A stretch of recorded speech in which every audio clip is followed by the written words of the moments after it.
Avez-vous déjà envisagé à quoi ressemblerait une vie où rien ne pourrait vous affecter? Où vous pourriez affronter n'importe quel défi avec calme et résilience, indépendamment de ce que la vie met sur votre chemin. Bienvenue dans cette vidéo spéciale sur le stoïcisme, une philosophie ancienne qui continue d'offrir des conseils et de la sagesse pour faire face aux hauts et aux bas de la vie moderne.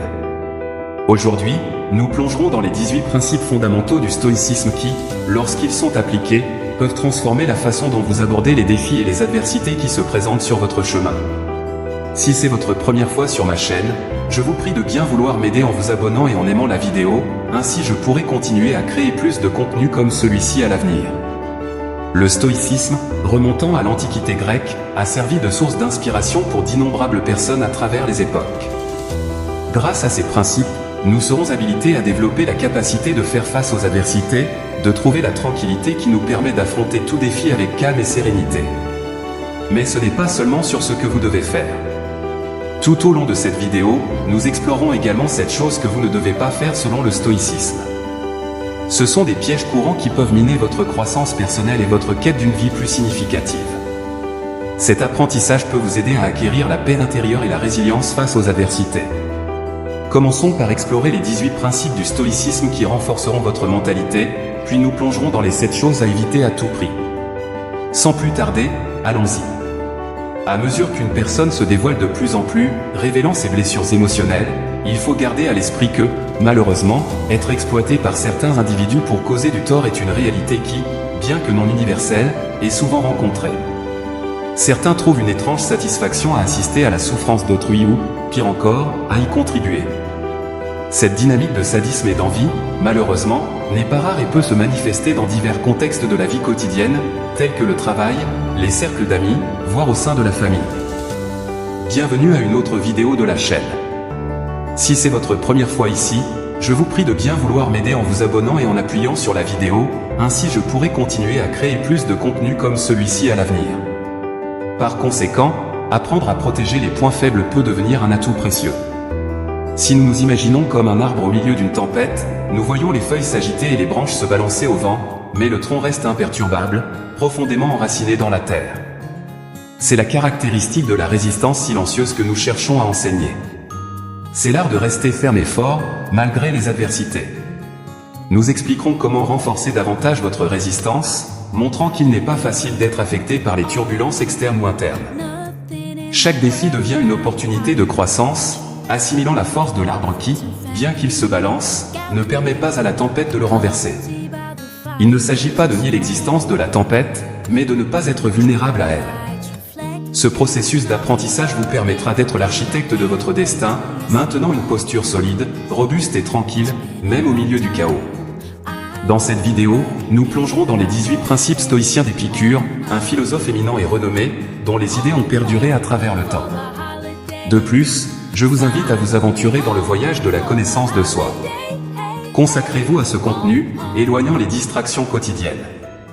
Concentrons-nous ensemble sur ce processus d'apprentissage. Commençons par le principe numéro 1, écoutez le double de ce que vous parlez. Cette prémisse philosophique nous invite à réfléchir sur une particularité humaine, avoir 2 oreilles et seulement une bouche. Dans les enseignements d'Épicure, cette distinction anatomique n'est pas une coïncidence, mais plutôt une indication sage que nous devrions accorder plus d'importance à l'écoute qu'à la parole. Pourquoi? Parce qu'en prêtant attention aux autres, nous ouvrons les portes à l'apprentissage et à la compréhension mutuelle. En écoutant activement, nous obtenons une perspective plus large du monde qui nous entoure.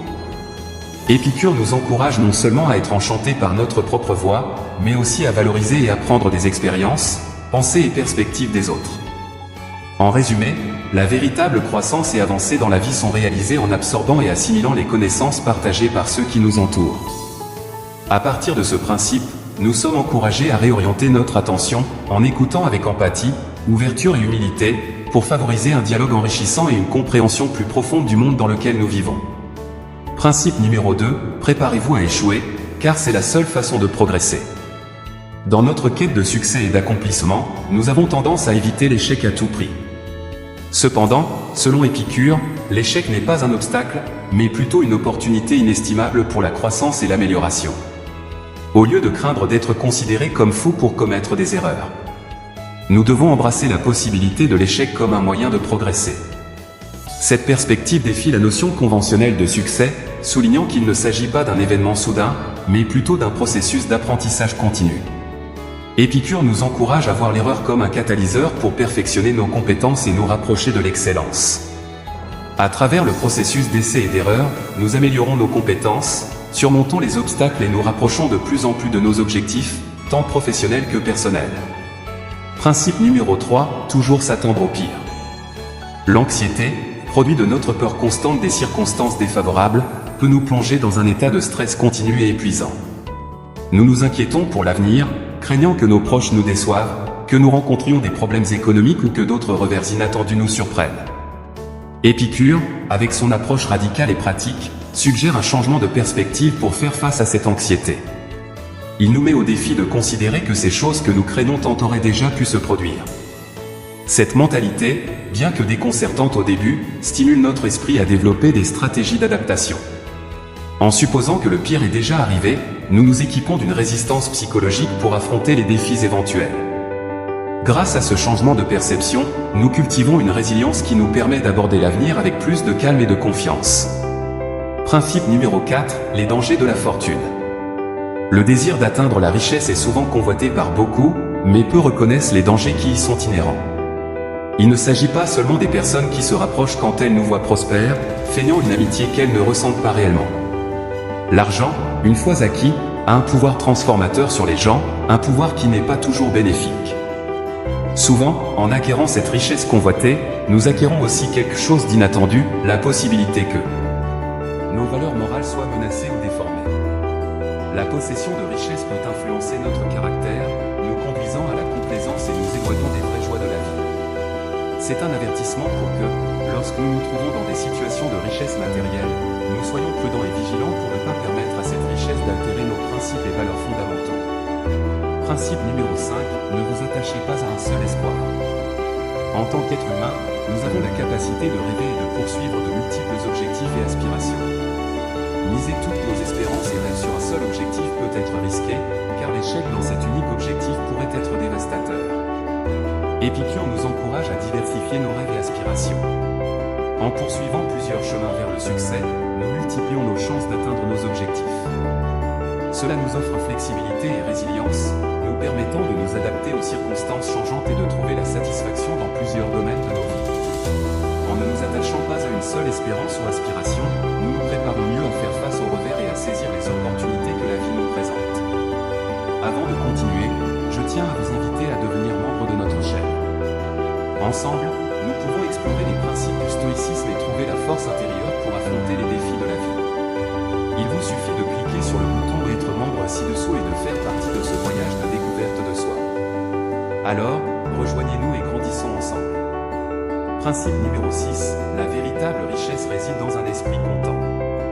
Grâce au stoïcisme, Épictète avait sa propre conception du bonheur, que nous pouvons comprendre à travers l'une de ses phrases célèbres, « Un sage est celui qui ne se soucie pas de ce qu'il n'a pas, mais se réjouit de ce qu'il a ». Cette réflexion va au-delà d'une simple pensée, c'est un conseil pour apprendre à cesser de nous affliger pour les richesses qui ne font pas encore partie de notre vie.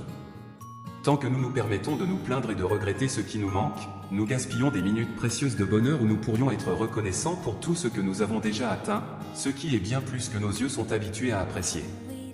Ainsi, une personne riche est, avant tout, une personne heureuse, trouvant satisfaction et contentement non pas dans l'accumulation de biens matériels, mais dans l'appréciation et la gratitude pour ce qu'elle possède déjà.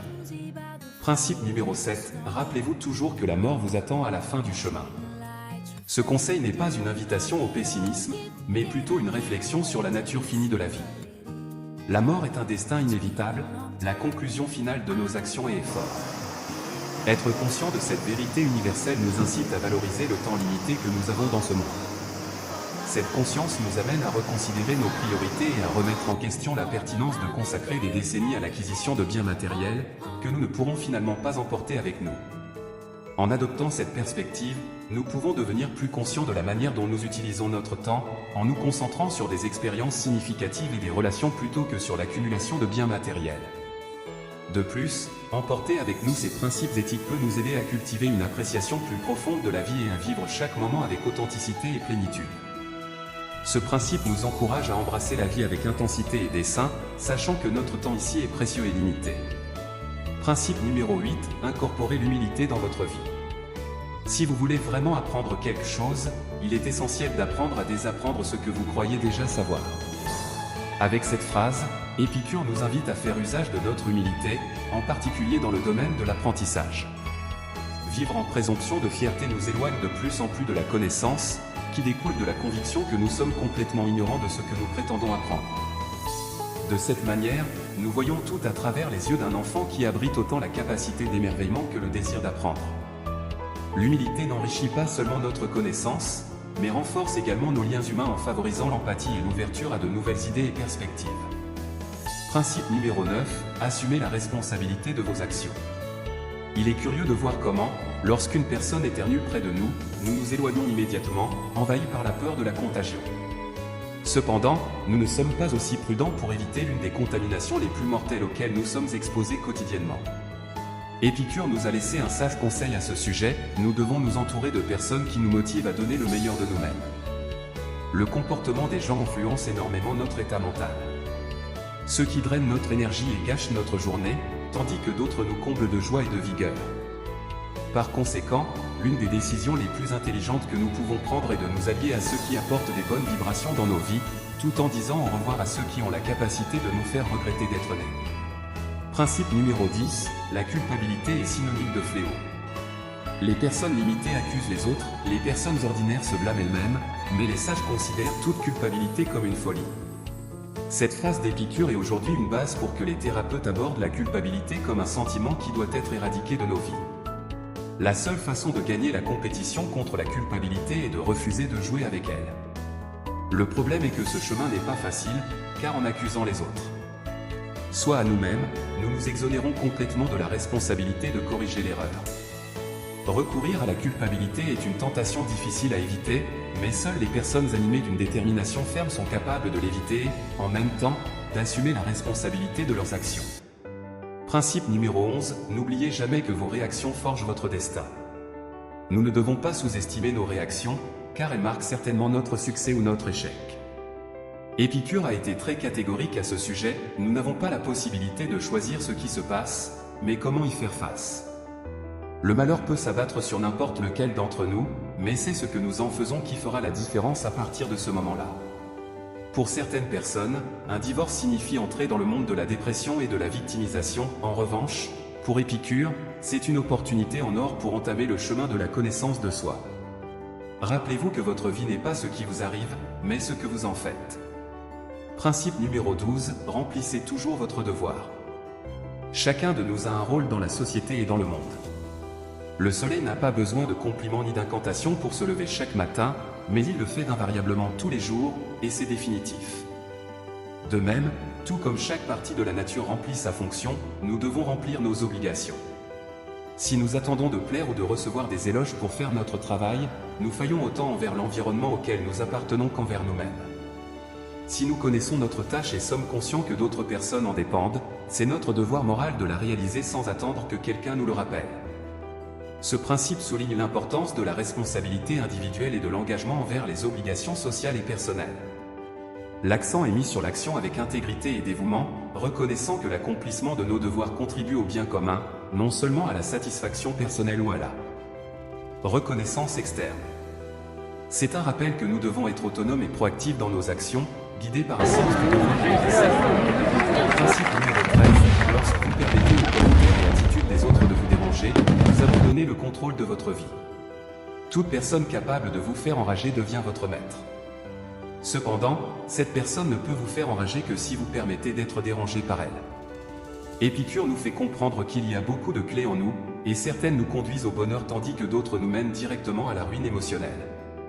Et c'est précisément cette dernière clé que nous remettons à ceux qui nous font enrager. La solution à ce problème est de lever une barrière qui nous empêche d'être affectés par les attitudes des autres.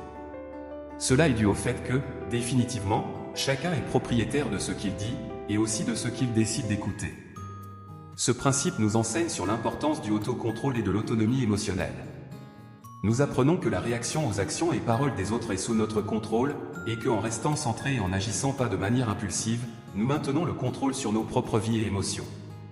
Principe numéro 14, misez sur la simplicité. Pourquoi vivre avec frugalité si aujourd'hui nous avons la possibilité de nous entourer de tout type de luxe? La réponse est beaucoup plus simple et logique qu'il n'y paraît. La richesse ne se maintient pas toute seule, mais nécessite engagement et beaucoup d'énergie quotidienne pour préserver ce système de luxe et richesse. En revanche, lorsque nous optons pour un mode de vie simple, nous cessons d'être entourés par la pression de devoir respecter des dates limites de factures, de prêts et de cartes de crédit. Ce principe met en évidence les avantages d'un style de vie simple. En choisissant la simplicité, nous allégeons la charge des préoccupations matérielles et financières, permettant une concentration accrue sur ce qui est vraiment essentiel dans la vie. La simplicité offre plus de liberté, moins de stress et une connexion plus profonde avec nos valeurs et objectifs personnels. Ce mode de vie ne s'agit pas de privation, mais de le choix conscient de privilégier la qualité de vie plutôt que la quantité de possessions. Principe numéro 15, ne détestez pas ceux qui vous détestent, contentez-vous de les ignorer. Vous êtes bien plus grand et complètement supérieur à ceux. Nos points en ignorant ceux qui nous détestent, nous préservons notre énergie et notre paix intérieure pour des choses qui comptent réellement. Principe numéro 16, l'amitié est supérieure à la richesse. La véritable richesse réside dans les amis authentiques, car ils seront là pour nous soutenir si un jour notre fortune matérielle s'évanouit. Dans notre quête constante du travail et de l'accumulation de biens matériels, nous sous-estimons l'importance des relations humaines authentiques. Les amis authentiques sont ceux qui offrent un soutien inconditionnel, qui nous réconfortent dans les moments difficiles et célèbrent nos joies sans rien attendre en retour. Ils sont un refuge en temps de besoin, un phare dans l'obscurité et un soutien dans les tempêtes de la vie. Cultiver des amitiés authentiques est un investissement inestimable et durable. Nourrir ces liens et les entretenir offre un trésor de soutien émotionnel, de compréhension et de camaraderie que n'importe quelle quantité de richesse matérielle ne peut égaler. Par conséquent, consacrez-vous à cultiver de véritables amitiés, et vous réaliserez un investissement dans des liens d'amitié qui perdurent au-delà des hauts et des bas de la fortune matérielle. Ce principe souligne que, tandis que les biens matériels peuvent être perdus ou dépréciés avec le temps, les amitiés authentiques offrent une valeur incommensurable qui reste constante. Les relations humaines enrichissent nos vies de manière que l'argent ne peut acheter, offrant un soutien émotionnel, de la joie et un sentiment d'appartenance. Principe numéro 17, cessez de vous inquiéter de ce qui est hors de votre contrôle. Vous êtes maître de votre opinion, mais pas de votre réputation. Vous avez le désir et le zèle pour la recherche, mais vous ne pouvez pas contrôler la quantité de biens que vous possédez ou le succès. Donc, se soucier et se tourmenter pour ces choses que nous ne pouvons pas contrôler est simplement une perte de temps. Selon Épicure, nous sommes appelés à cultiver les valeurs que nous avons la possibilité de changer, mais il est également de notre responsabilité de lâcher prise sur ce qui est hors de notre contrôle et de laisser le destin s'en charger. Ce principe enseigne l'importance de se concentrer sur ce que nous pouvons influencer et d'accepter les choses qui sont au-delà de notre capacité de contrôle. En comprenant et en pratiquant cette philosophie, nous pouvons réduire significativement le stress et l'anxiété dans nos vies, cultivant une attitude d'acceptation et de paix intérieure. Cela nous aide à vivre de manière plus équilibrée et à répondre de manière plus efficace aux défis auxquels nous sommes confrontés. Principe numéro 18, tirez toujours profit des choses. Quoi qu'il arrive, c'est à vous de décider si vous en tirez parti ou non. Telles étaient les paroles d'Épicure. Comme vous pouvez le voir, il ne s'agit pas seulement d'avoir la possibilité de tirer quelque chose de bon de l'adversité, mais plutôt que le faire est notre devoir. Tant que vous avez de l'intelligence en vous, vous avez la capacité de percevoir les avantages que vous pouvez tirer de la situation qui vous affecte. Imaginez qu'un jour vous arriviez au travail et découvriez que vous allez être licencié. Au lieu de désespérer et d'accuser l'univers d'être contre vous, vous avez la possibilité de vous aventurer dans ce projet que vous rêviez pendant que vous travailliez aux côtés de personnes qui ne vous plaisaient pas. Ainsi, essayez toujours de trouver le positif dans une situation, car ce mouvement, accumulé tout au long de votre vie, vous mènera sans aucun doute plus loin que de simplement vous lamenter. En plus d'être incroyablement utiles pour la vie quotidienne, les principes stoïciens sont des enseignements qui peuvent nous aider à naviguer à travers les moments difficiles avec intérêt et résilience. Dans la philosophie stoïcienne, il n'y a pas de place pour la fantaisie, mais seulement pour l'application de l'apprentissage et la progression. Les anciens stoïciens ont adopté une conviction fondamentale dans le pouvoir transformateur de la discrétion et de la profondeur du silence. Pour eux, la plénitude ne résidait pas dans la divulgation indiscriminée de chaque pensée ou expérience traversant nos esprits. Au lieu de cela, ils se sont attachés à une sagesse fondamentale sur l'essence du bonheur. Épicure, l'un des philosophes stoïciens remarquables, a clairement proclamé que le chemin du bonheur consiste à se libérer de l'inquiétude pour ces choses qui sont au-delà de la portée de notre volonté. Si c'est votre première fois sur ma chaîne, je vous demande de bien vouloir m'aider en vous abonnant et en aimant la vidéo afin que je puisse continuer à créer davantage de contenu comme celui-ci à l'avenir. Cette conviction met en évidence l'importance de discerner ce que nous exprimons et partageons avec le monde extérieur. Les stoïciens valorisent la discrétion et le silence non pas comme un signe de faiblesse, mais comme une manifestation de force intérieure et de sagesse. Ils croyaient en l'idée que toute pensée ou expérience qui surgit dans notre esprit ne doit pas être exprimée. Au lieu de cela, ils prônent la réflexion interne et la considération soigneuse de ce qui est communiqué. Avec cette sagesse profondément enracinée dans notre discernement, émerge un appel à explorer soigneusement cet enseignement fondamental du stoïcisme. Ces leçons essentielles nous guident pour préserver certains aspects de notre vie intérieure afin d'acquérir une sagesse plus profonde et de cultiver une forteresse intérieure d'esprit. Commençons. 1. Ne soyez pas longtemps. Musonius, un philosophe stoïcien éminent, a offert des orientations précieuses sur l'importance de pratiquer la modération dans tous les aspects de la vie, en commençant par nos habitudes alimentaires et de consommation de boissons. Sa sagesse souligne que l'indulgence excessive apporte des charges physiques et mentales nombreuses, ainsi qu'un épuisement plus rapide. La philosophie stoïcienne se distingue par son accent sur la discipline et l'autodiscipline comme éléments clés, non seulement pour le succès dans nos objectifs professionnels, mais aussi pour atteindre une vie épanouissante à tous égards. Dans ce cadre, la vertu de la modération n'est pas simplement une suggestion, mais un principe essentiel à embrasser fermement. Imaginez la pendule d'une horloge oscillant entre deux extrêmes, d'un côté, la surindulgence qui implique une consommation excessive, que ce soit de la nourriture ou des boissons. Bien que ce chemin puisse procurer un plaisir momentané, à long terme, il peut entraîner des charges physiques et mentales. Par exemple, l'excès de nourriture peut entraîner des inconforts physiques, des problèmes de santé et la charge émotionnelle de la culpabilité ou du regret. De même, l'excès de consommation de boissons peut entraîner un jugement altéré et une perte de contrôle. D'un autre côté, la restriction extrême ou l'abstinence peut être tout aussi préjudiciable, générant des sentiments de privation, de frustration et, paradoxalement, en alimentant le désir de surindulgence plus tard. La sagesse transmise par Musonius nous conseille de rechercher un équilibre intermédiaire, un chemin de modération qui devient la clé du bien-être. Au lieu de nous remplir jusqu'au point de l'inconfort, nous devrions apprendre à manger jusqu'à ce que nous soyons satisfaits. Plutôt que de consommer des boissons de manière excessive, nous devrions les apprécier de manière à enrichir nos expériences. La philosophie stoïcienne, telle qu'illustrée par Musonius, enseigne que la modération n'est pas seulement une vertu liée à la nourriture et à la boisson, mais plutôt un principe universel applicable à chaque aspect de nos vies. En pratiquant la modération, nous n'exerçons pas seulement la discipline et l'autocontrôle, mais nous adoptons également une approche bénéfique et essentielle pour atteindre le succès et maintenir une existence harmonieuse. Rappelons-nous que, dans la symphonie de la vie, la modération joue un rôle fondamental en harmonisant nos actions, assurant ainsi un voyage plus satisfaisant et équilibré vers nos objectifs et aspirations. 2. Ne parlez pas mal de vous-même. Un des principes fondamentaux du stoïcisme, une philosophie qui met l'accent sur la force intérieure et la résilience, et l'interdiction de parler négativement de soi-même. Cela signifie que vous ne devez jamais participer à des conversations dépréciatives sur vous-même, même en privé. Comme l'a sagement conseillé Marc Aurèle, un philosophe stoïcien éminent et empereur romain, ne te plains pas, même toi-même. L'idée derrière cette directive stoïcienne est de protéger votre confiance en vous et votre bien-être mental. Lorsque vous vous plongez constamment dans des pensées du type « je suis nul à ça » ou « je ne m'améliore jamais », vous minez essentiellement votre estime de soi. Ces évaluations négatives de soi peuvent avoir un effet débilitant sur votre motivation et entraver votre croissance personnelle. Conformément à la sagesse stoïcienne, il est crucial d'être pleinement conscient de notre dialogue interne. Au lieu de nous déprécier, nous devrions nous efforcer de nous rappeler et de reconnaître notre potentiel et nos capacités.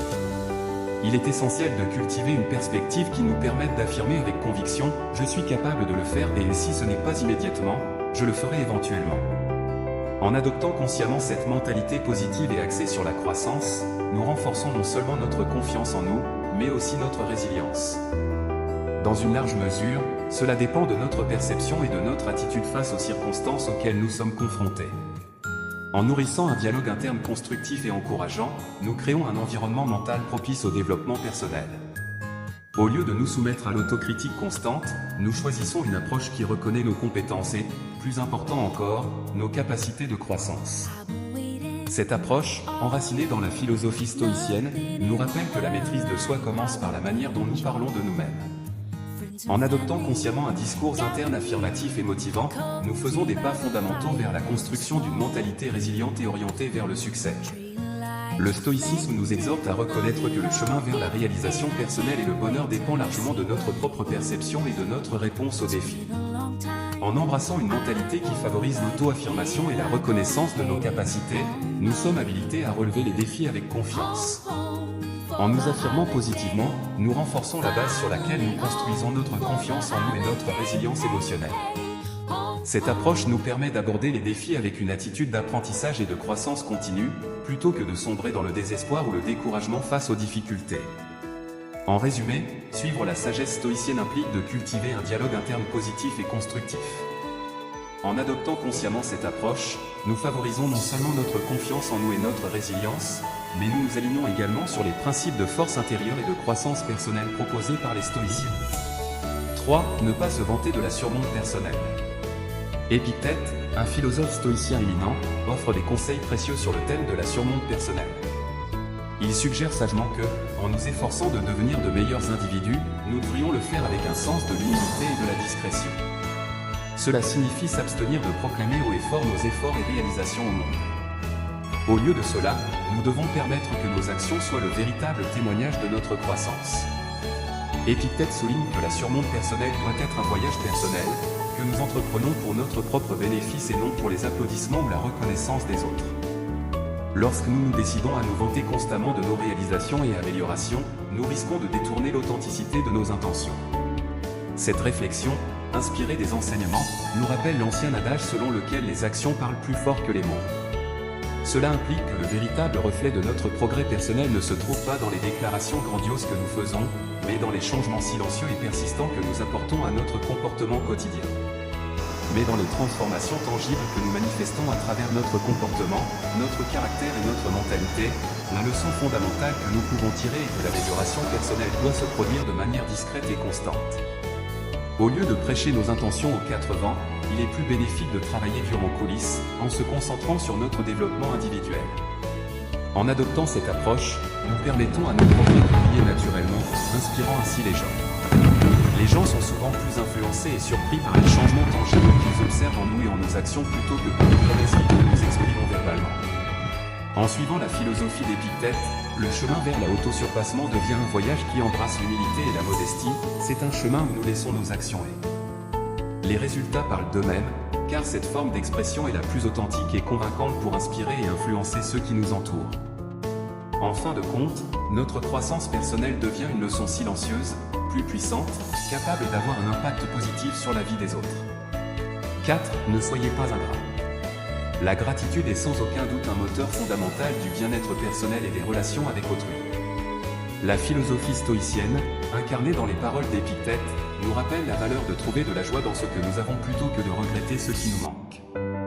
C'est un rappel puissant de cultiver la gratitude pour chacune des bénédictions qui nous sont données dans la vie quotidienne. Une attitude ingrate peut être subtile et se manifeste souvent par le manque de reconnaissance envers les gestes aimables des autres ou par la tendance à considérer comme acquis les aspects quotidiens qui nous procurent du confort. D'un autre côté, la pratique de la gratitude implique un acte conscient de reconnaissance et d'appréciation active des actions positives que nous vivons, qu'elles soient grandes ou petites. Depuis un simple geste de gentillesse jusqu'aux opportunités qui se présentent à nous, exprimer la gratitude est essentiel pour une vie épanouissante. Lorsque nous manifestons de l'ingratitude, nous risquons de repousser ceux qui nous entourent, cela peut nuire aux relations et créer un climat de mécontentement et de dévalorisation. Alors que la gratitude favorise des relations positives et un environnement où les gens se sentent appréciés et valorisés, il est crucial de se rappeler l'importance d'exprimer la gratitude non seulement pour les avantages tangibles que nous recevons, mais aussi pour le soutien émotionnel, la gentillesse et l'affection qui nous sont donnés. Cultiver la gratitude enrichit non seulement nos propres vies, nous permettant de nous concentrer sur le positif, mais renforce également nos liens avec les autres, créant un environnement émotionnellement nourrissant et empathique. Lorsque nous permettons à l'ingratitude de se refléter dans nos interactions quotidiennes, nous risquons de nous éloigner émotionnellement de ceux qui nous entourent. Cette attitude peut agir comme une barrière subtile mais puissante, minant progressivement nos relations et générant des malentendus qui peuvent affecter l'harmonie sociale. Le manque de reconnaissance ou de remerciement pour les gestes aimables, les contributions ou même pour les petites joies partagées peut blesser les sentiments et saper la confiance dans les relations interpersonnelles. En revanche, l'expression de la gratitude joue un rôle essentiel dans la construction de liens solides et de relations positives. Lorsque nous montrons de l'appréciation et remercions pour les actes de bonté, les opportunités qui nous sont offertes et les bénédictions quotidiennes, nous créons un environnement émotionnellement nourrissant et générons un sentiment de valorisation chez ceux qui nous entourent. Cette pratique renforce non seulement les connexions existantes, mais cultive également une atmosphère de confiance et de respect mutuel. Il est donc essentiel de se rappeler l'importance de la gratitude dans nos vies quotidiennes. Cultiver le réflexe d'exprimer sa reconnaissance enrichit non seulement nos relations personnelles et professionnelles, mais enrichit également notre propre vie, nous aidant à reconnaître et à apprécier la beauté, la bonté et la générosité présentes dans notre environnement. La gratitude n'est pas seulement un acte de courtoisie, mais aussi un moteur de la connexion humaine et de l'épanouissement émotionnel. Avant de continuer, je tiens à vous inviter à devenir membre de notre chaîne. Ensemble, nous pouvons explorer les principes du stoïcisme et trouver la force intérieure pour affronter les défis de la vie. Il vous suffit de cliquer sur le bouton de devenir membre ci-dessous et de faire partie de ce voyage de découverte de soi. Allons-y. 5. Ne soyez pas bavard. Zénon, un ancien philosophe connu comme le père du stoïcisme, a transmis une sagesse intemporelle qui résonne toujours dans le monde bruyant et accéléré d'aujourd'hui. Il a sagement dit « Tu as deux oreilles et une bouche pour une raison, alors écoute plus que tu ne parles ». Ce conseil, apparemment simple, cache un sens profond, nous incitant à réfléchir sur la manière dont nous communiquons et interagissons avec les autres. Dans notre ère moderne, où l'appel à l'attention semble plus fort que jamais, est devenu de plus en plus crucial de suivre le conseil de Zénon. Le bruit surgit souvent sur les réseaux sociaux, lors de réunions et dans les conversations quotidiennes, où chacun lutte pour faire entendre sa voix. Cependant, dans la quête d'exprimer nos pensées, nous oublions parfois la valeur immense de l'écoute active et attentive. Écouter est un art qui nécessite plus que simplement l'absence de bruit. Il s'agit de donner à quelqu'un toute votre attention, de vous accorder à ses paroles, émotions et signaux non verbaux. Lorsque nous écoutons, nous offrons un cadeau précieux, le respect. Nous montrons que nous apprécions les pensées, les sentiments et les expériences de l'interlocuteur. Dans un monde rempli de bruit, être un bon auditeur vous distingue et témoigne de votre empathie et de votre considération. En écoutant, vous créez un espace pour que des connexions significatives se forment. Les gens se sentent écoutés, compris et valorisés, ce qui conduit à des liens plus forts et à une communication plus efficace. Que ce soit dans un contexte personnel ou professionnel, l'acte d'écouter attentivement peut avoir un impact significatif sur la qualité de nos interactions. Être un bon auditeur renforce non seulement les liens entre les personnes, mais ouvre également la voie à une collaboration plus efficace et favorise un environnement de confiance mutuelle. De plus, la valeur de l'écoute ne se limite pas aux avantages sociaux, elle représente également une opportunité précieuse pour notre propre croissance et développement personnel. Pratiquer l'écoute active nous offre une perspective fraîche et précieuse. En plongeant dans les paroles et les expériences des autres, nous avons un accès direct à de nouvelles idées, à des points de vue distincts et à des connaissances que nous n'aurions peut-être pas considérées auparavant. Cet échange d'idées et d'absorption d'informations nous nourrit intellectuellement, offrant la possibilité d'élargir nos horizons et perspectives. Dans ce sens, l'écoute devient une source puissante d'apprentissage continu et un chemin vers une prise de décision plus éclairée et réfléchie. La sagesse ancienne de Zénon résonne avec force de nos jours, « Tu as deux oreilles et une bouche pour une raison, alors écoute plus que tu ne parles ». Dans un monde moderne où l'expression personnelle et la visibilité sont souvent plus valorisées, la pratique d'être un bon auditeur devient un acte précieux de pleine conscience, de respect authentique et de sagesse consciente. C'est une compétence qui, lorsqu'elle est cultivée, permet non seulement d'approfondir nos liens avec les autres, mais ouvre également la porte à une croissance personnelle et professionnelle plus solide et significative. La prochaine fois que vous vous retrouverez plongé dans une conversation, rappelez-vous du pouvoir transformateur de l'écoute. En le faisant, vous découvrirez une connexion plus profonde avec les personnes qui vous entourent et un chemin vers une croissance personnelle et professionnelle plus enrichissante et gratifiante. 6. Ne vous concentrez pas trop sur l'avenir. Dans la philosophie stoïcienne, nous sommes confrontés à une leçon profonde et précieuse sur l'importance de ne pas nous laisser consumer par l'anxiété concernant l'avenir. Les penseurs stoïciens tels qu'Épictète nous invitent à réfléchir sur la limitation de notre capacité à contrôler certains aspects de la vie. C'est un rappel puissant que s'inquiéter d'événements qui pourraient survenir dans le futur, de situations passées qui se sont déjà produites, ou même des actions et pensées des autres, peut devenir une source de stress et d'infélicité inutile. L'incertitude inhérente à la vie nous met constamment au défi de trouver un équilibre entre nos aspirations et la reconnaissance des limites de notre influence. Les stoïciens nous enseignent qu'il y a des aspects que nous pouvons contrôler, mais aussi d'autres qui échappent à notre emprise. Cette compréhension devient la base d'une existence plus sereine et équilibrée. Épictète, un philosophe stoïcien éminent, a souligné que la clé pour trouver un bonheur véritable réside dans le fait de laisser de côté nos préoccupations pour des choses qui sont hors du pouvoir de notre volonté. Il a célèbrement déclaré, il n'y a qu'une seule façon d'être heureux, cesser de se préoccuper de choses qui sont au-delà du pouvoir de notre volonté. Voici une analyse de ce que signifie cette sagesse stoïcienne, accepter les limites de votre contrôle. Il est crucial de reconnaître que vous ne pouvez pas dicter chaque aspect de votre vie.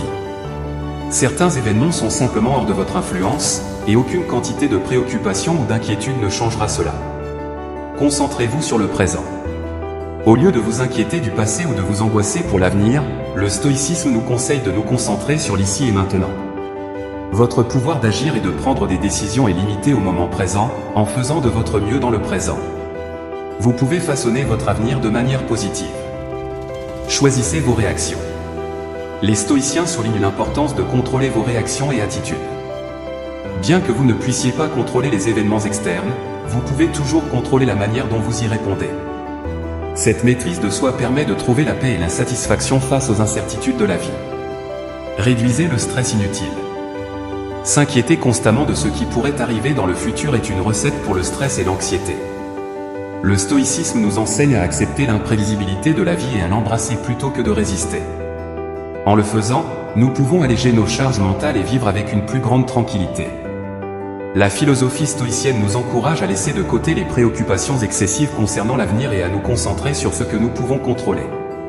Cette approche peut conduire à un bonheur accru, à une résilience renforcée et à un état mental plus paisible. En accord avec les paroles sages d'Épicure, 7. Évitez de vous plaindre pour une vie plus heureuse. Se plaindre est une habitude que beaucoup d'entre nous développent sans même s'en rendre compte. Nous l'utilisons souvent comme un moyen de décharger nos frustrations ou de rechercher la compassion des autres, mais en réalité, se plaindre aide rarement à améliorer une situation.